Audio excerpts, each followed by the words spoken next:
And why would someone want to take a vacation in jail?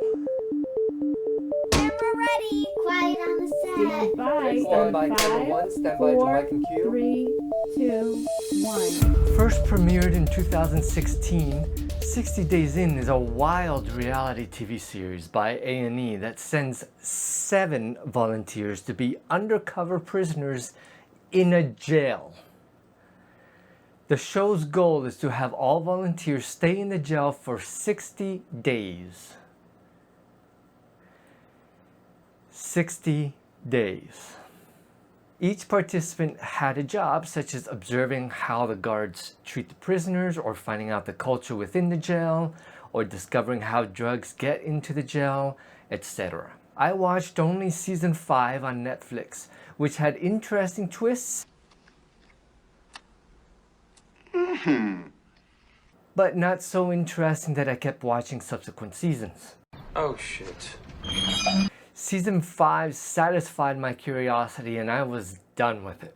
For this season 5, the participants were Steve,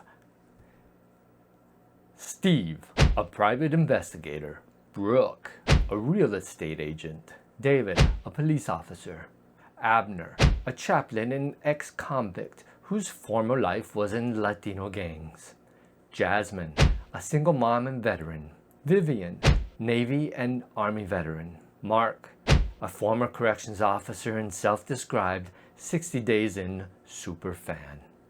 The rules are clear and designed to make the experience as safe as possible for the participants. Never associate with each other if in the same location to not arouse suspicion.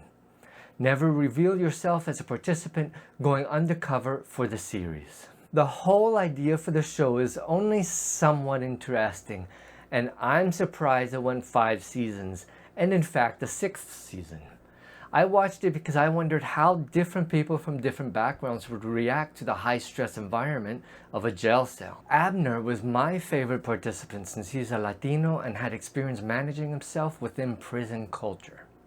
He knew what to say and what to do. He had street smarts.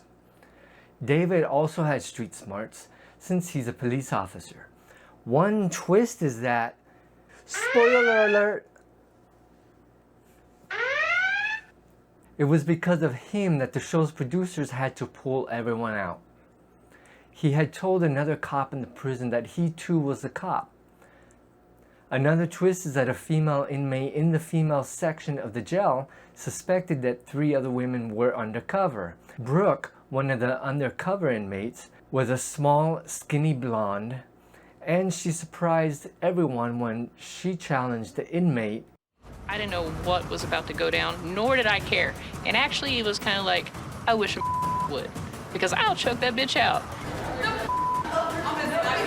I come from, if you call somebody a bitch, those are fight words. There were other really tense moments, like when inmates were planning to beat up Abner.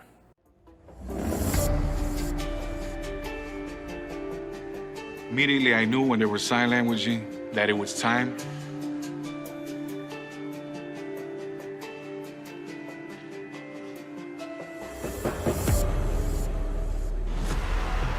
So I was cautious to be by the door and making sure that I could see the mirror and whoever comes behind me. Eventually, they were all pulled out safely. Season 5 ended with an episode where all participants reunited and discussed their experiences. They all explained why they made the decisions they made in the prison. What caught my eyes was the fact that the sheriff who made this all possible, Mark Lamb, often sidestepped issues that participants raised. For example, the participant Mark was momentarily distracted in the jail when a guard walked in and offered a razor for shaving. Some inmates got a chance to use one, but when Mark started going towards the guard to get a razor, the guard didn't let him use one. Sign up for razor. Whoa, hey, sir, I'm sorry. Hey, sir. Hey, sir. I'm sorry. Too late, bro. Come on, it ain't too late. You're just working out. Come on, dude, really? Jerk. Mark brought up the issue with the sheriff, but the sheriff said the guard did nothing wrong. You had to sign up for razors, and he just put out this form, and he saw I was walking up to sign up, and he swiped it up in front of me and walked out.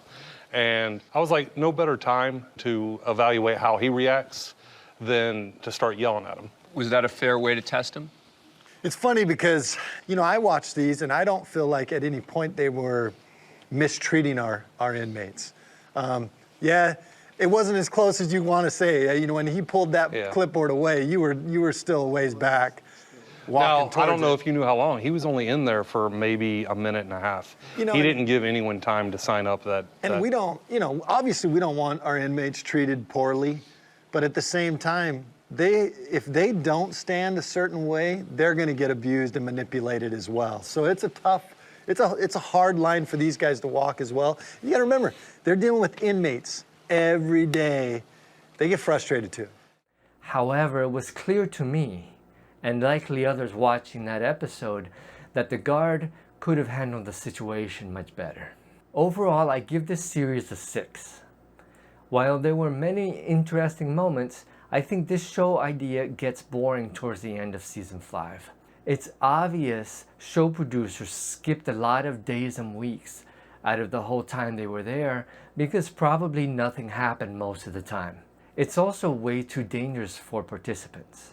I'm surprised they found people who were willing to do it. I certainly wouldn't be willing. If you're curious like I was, watch a few episodes from season 5 and tell me what you thought about it. If there's a TV series you want me to review, put the title and year it was released in the comments below. I'll review anything on Netflix or the movie theater. Click like and subscribe for more reviews. Goodbye and have a good rest of your day.